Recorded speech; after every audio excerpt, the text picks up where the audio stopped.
So Craig, first off, tell us about VersaPay's flagship product, ARC. What is it and how does it work? So ARC is something that's revolutionizing the back office of businesses. So kind of the sleepy area that nobody sees, accounting, getting bills out to customers, business customers, and getting paid. We go into that area and we really automate and really reinvent how that process has been done. A process that hasn't changed in I often say decades, it's really in forever. It's a manual process, paper-based. We remove the manual work and the paper, take it into the cloud, and make everything work really seamlessly. So tell us how it's different and how you differentiate yourself from, we were just talking off air about EDI, electronic data interchange, which you say has been around a long time. Or how do you differentiate from, say, what CORTEX Business does, that kind of thing? Sure, okay, yeah, so two kind of separate things. So EDI is a technology that has been around a long, long time. Often forced on smaller companies by big companies, for the right reasons, big companies that wanted to automate. A technology that's hard to implement, hard to deploy. There's many companies that have cut their teeth on and built large businesses, helping businesses get onto EDI. So we want to make something like EDI much more accessible to the everyday business. Now, for us, everyday business could be somebody that does 10 million in revenue up to billions in revenue, but it doesn't have to be a multi-billion-dollar company. So it's a new way to do electronic interchange between businesses. It's easy, it's secure, it's cloud-based, so it's in the cloud, it's everywhere, it's 24/7.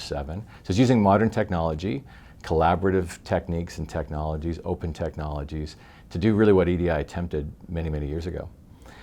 So that's part one. Part two, CORTEX. What's the difference from CORTEX? Most companies that are in the space of helping suppliers and buyers communicate are really more on the buy side, the buyer side. Often it's buyers that dictate the relationship. There's very few suppliers that say to a buyer, hey, you may want me to communicate this way, but I'm going to communicate that way and like it or leave it. Right. We've got suppliers or vendors of goods and services say to us, we'll take payment in a bag of cash if they want to pay us that way. So they'll do whatever it takes to get customers and pay. So CORTEX really started out helping buyers in the oil patch, big oil companies, get out to their suppliers. And for that reason, a lot of their functionality is kind of buyer-centric. Helps the supplier as well, but it's largely buyer-centric. And you see that in the makeup of their customer base. So we are supplier-centric. We go out to manufacturers, distributors, transportation companies, media companies, and we say, hey, we're going to help you get paid faster, and your customers are going to love it, so they're going to get on and use the platform.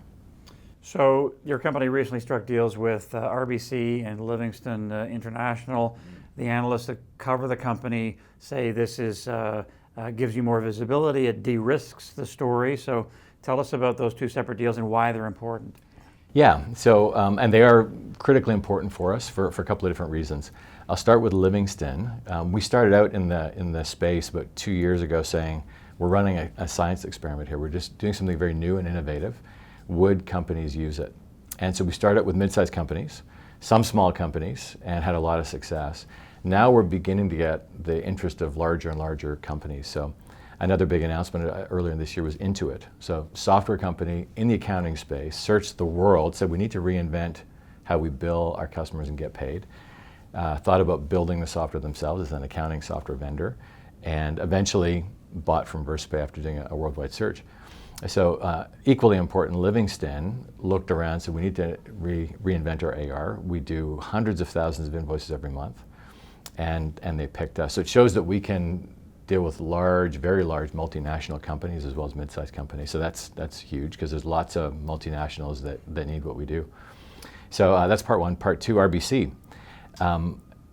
There are many, many large multinationals. If you look at mid-sized companies as well, there are literally hundreds of thousands of businesses in North America alone that could use what VersaPay does. I've got a sales and marketing force of 12 people. We can't get to hundreds of thousands of businesses. Mm-hmm. So we really are a channel play.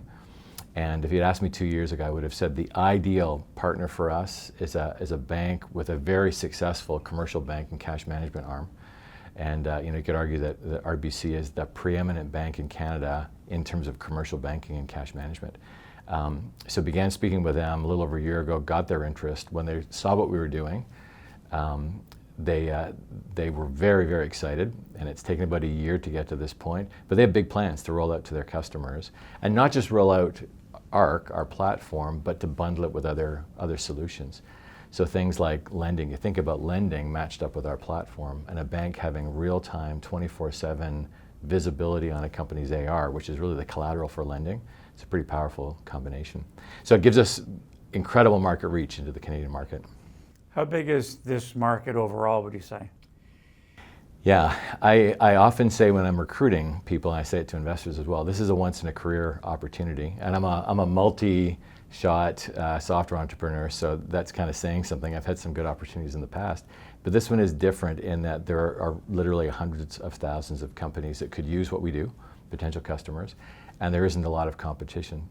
So it's not hard, and we'll go through the formula, but it's not hard to say on a conservative basis in the US alone, this is a $5 to $6 billion US recurring revenue opportunity.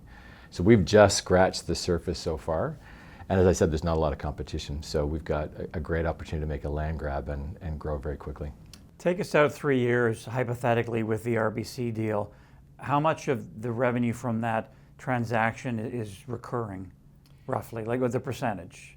95%. Okay. Yeah. So when I joined VersaPay 3 years ago, and we started this journey into building ARC, the goal really was to have a very, very quick, unlike EDI, a very, very quick setup and very low cost setup, and then pure recurring revenue once you go. So we're really building an annuity with clients.